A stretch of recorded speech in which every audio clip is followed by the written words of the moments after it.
बहुत समय पहले एक ऐसा गांव था जहां चारों ओर हरे भरे पेड़, चहचहाते पक्षी और खिलखिलाते झरने थे।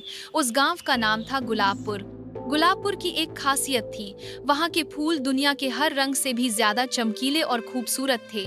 असल में उन फूलों को जीवन देती थी रंग परी, एक छोटी सी सुनहरी पंखों वाली परी जिसके स्पर्श से हर फूल खिल उठता था। एक दिन गुलाबपुर पर एक अजीब सन्नाटा छा गया। सुबह हुई लेकिन फूलों में रंग नहीं आया। गुलाब, कमल, गेंदा, चमेली सब मुरझाए से खड़े थे। बच्चों ने दौड़कर देखा और चिल्ला उठे। गांव के बूढ़े बाबा ने गहरी सांस लेते हुए कहा, ये कोई साधारण बात नहीं। जरूर कोई अंधेरी ताकत रंगपरी को बंदी बना चुकी है। गुलाबपुर की एक छोटी सी बच्ची थी चंपा। वह रोज फूलों से बातें करती थी और रंगपरी को अपना सबसे प्यारा दोस्त मानती थी, भले ही उसने उसे कभी देखा नहीं था। जब सब गांव वाले डरकर बैठ गए, चंपा ने हाथ बांधकर कहा, अगर हमारी रंग परी कैद हो गई है तो मैं उसे आजाद कराऊंगी। अरे नन्ही, तू कैसे करेगी ये काम? वहाँ तो अंधकार का राक्षस है। लेकिन चंपा ने हिम्मत नहीं हारी। वह अपने साथ सिर्फ अपने दिल की मासूमियत लेकर काले जंगल की ओर निकल पड़ी। जैसे ही चंपा जंगल में पहुंची, पेड़ अजीब आवाजें करने लगे।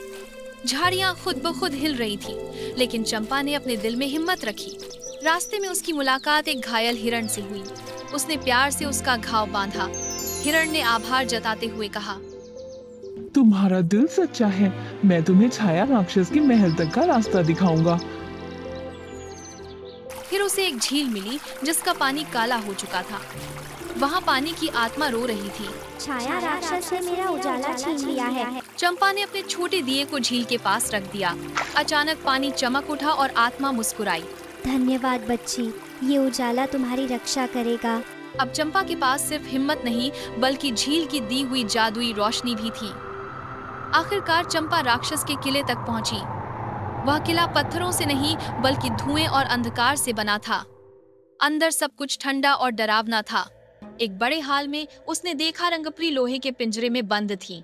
छाया राक्षस गरजा, कौन है जो मेरे अंधकार को चुनौती देने आया है? चंपा ने हिम्मत जुटाकर कहा, मैं गुलाबपुर की चंपा हूँ।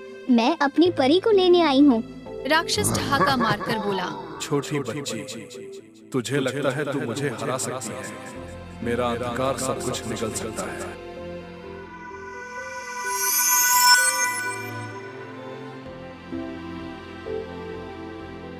ये असंभव है। तेरा अंधकार कभी रोशनी को हरा नहीं सकता, क्योंकि रोशनी प्यार और सच्चाई से आती है। इतना कहते ही रोशनी और तेज हो गई। पूरा हाल सुनहरी रोशनी से भर गया। पिंजरा टूट गया और रंगपरी आजाद हो गई। जैसे ही रंगपरी बाहर आई, उसके पंख फिर से चमक उठे। उसने मुस्कुराकर कहा, चंपा, तेरे साहस और प्यार ने मुझे बचाया है। रंगपरी ने अपनी जादुई छड़ी घुमाई। आसमान में इंद्रधनुष फैल गया। गुलाबपुर के फूल फिर से चमकने लगे।